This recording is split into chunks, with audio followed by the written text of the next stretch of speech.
All American troops will withdraw from Afghanistan by September 11th, but one organization is fighting to protect Afghan civilians who helped U.S. soldiers stationed in Afghanistan for 2 decades.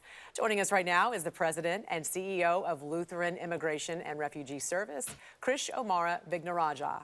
Krish, welcome to the National Desk. Thanks so much for joining us. Thanks for having me.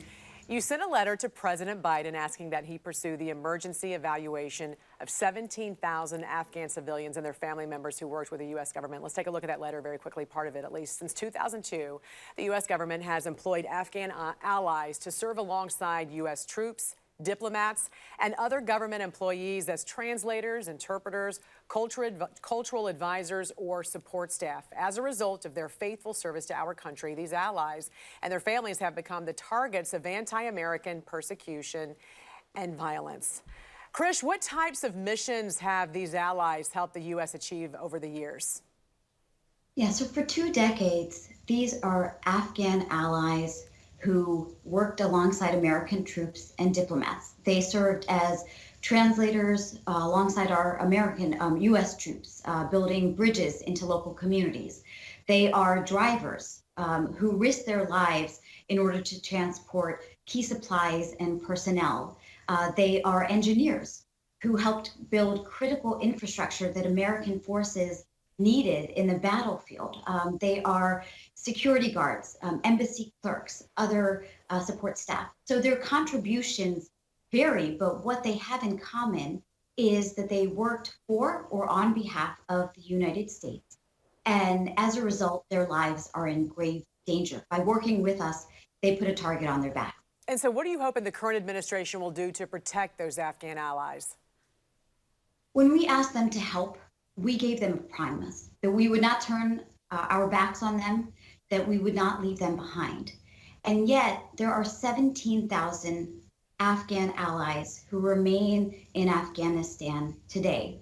And so our hope is that these individuals, since they are entitled to what we call special immigrant visas, that we can make sure that they get them. It's supposed to take about a 9-month time frame in terms of processing their visas. Right now, it's taking about 3 years. As you noted, we're going to be pulling out in less than 4 months. Right. And so we're asking the White House to undertake an emergency evacuation to move these allies to American territory or a safe third country. And Krish, I want to talk a little bit about that because the Associated Press reveals that the Taliban terrorists, that organization there strengthened since the U.S. invasion in 2001. So tell us what's at stake for these Afghan civilians and their families if they do not evacuate ahead of the full U.S. withdrawal on September 11th. We can't let those who befriended American troops be beheaded by the Taliban. And so just to give you one concrete example, there was one interpreter who had waited more than 10 years to be evacuated.